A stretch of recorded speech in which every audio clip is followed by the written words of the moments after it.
İkinci tədbirdə köçürmə siyasəti.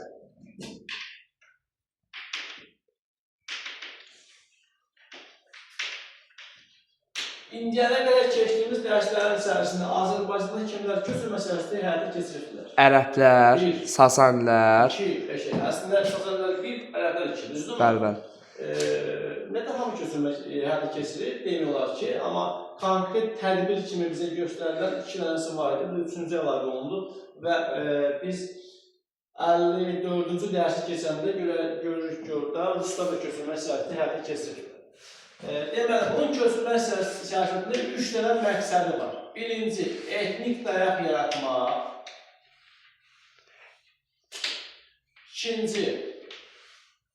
İkinci, sərhədləri möhkəmləndirmək.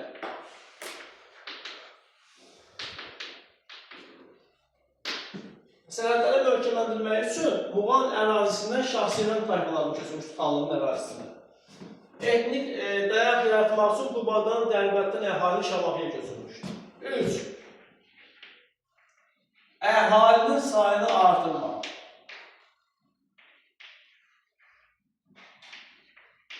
Bu məqsədlə də Azərbaycanın cənubundan əhalini köçürmüşdü şimala. Əhalinin sayını artırmaq nəyə lazımdır ki, səncə? Deyim. Vergilərin sayı çox olsun. Halal olsun.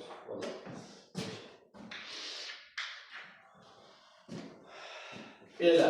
Keçdik 3-cü tədbiri. 3-cü tədbir genişdir. Bu, demək olar ki, həyatının mənasıdır 3-cü tədbir. Bu olur nə? Birləşdirmə siyasəti.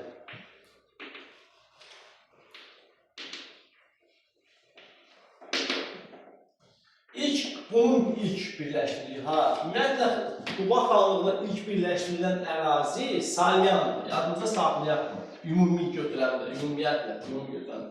Amma Qubalı Fətəli xanın birləşdirdiyi ilk ərazi olur 1759-cu ildə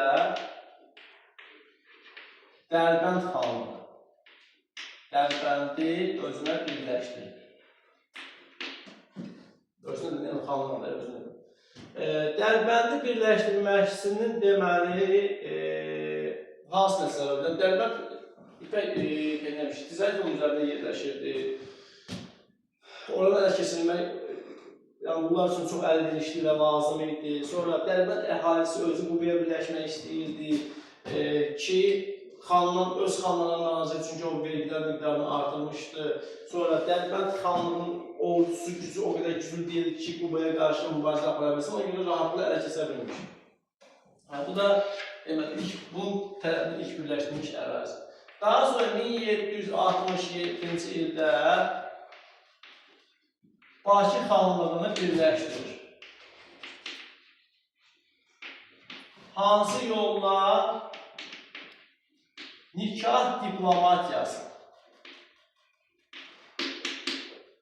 Nikah diplomatiyası nə idi? Deməli, burada öz bacısını Bakı xanı Məlik Məhəmmədə ərə verir və bu yolla da Bakı xanlığını özünə birləşdirir. Bakı da həmin vaxt Xəzər dənizində başlıca liman şəhəri idi, ticarət yolu üzərində yerləşirdi.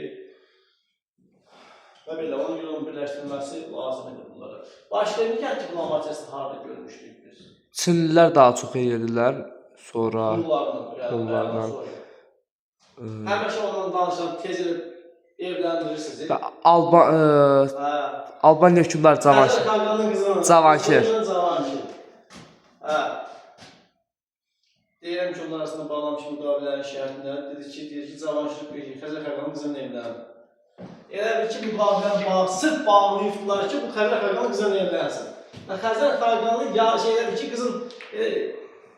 Nəysə. Keçdik 1767-ci ildə Şamaxının bir hissəsini, yəni yarısını birləşdirir. Bu artıq birləşdirmənin ikinci mərhələsidir. 1768-ci ildə Şamaxını tam birləşdirir. Bəli, Şamaxını tam birləşdirir. Bayaq danışdığımız Şəki xanlığında gördükdən söhbətdir. Sonra 68-də həmçinin Cavadı özünə birləşdirir. Cavad xanlığında birləşdirir.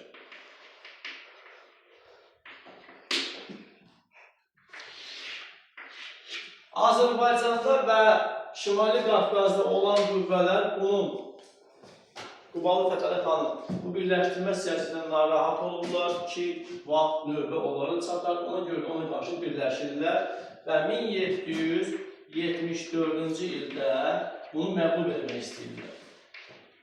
Caduşan döyüşü baş verir. Caduşan döyüşü Quba xanlığı ilə müttəfiqlər arasında baş verir və müttəfiqlər burada qalib gəlir. Müttəfiqlər kim idi?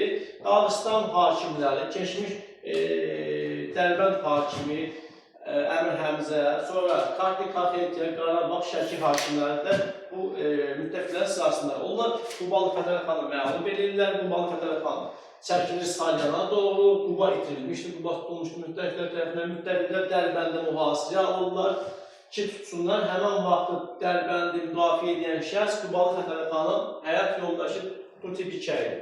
Hətta Əmir Həmzə Tutibikənin qardaşı bir yas mərasimi düzənləmişdi. Güya ki, Qubalı Fətəli xanın meydini gətirirlər.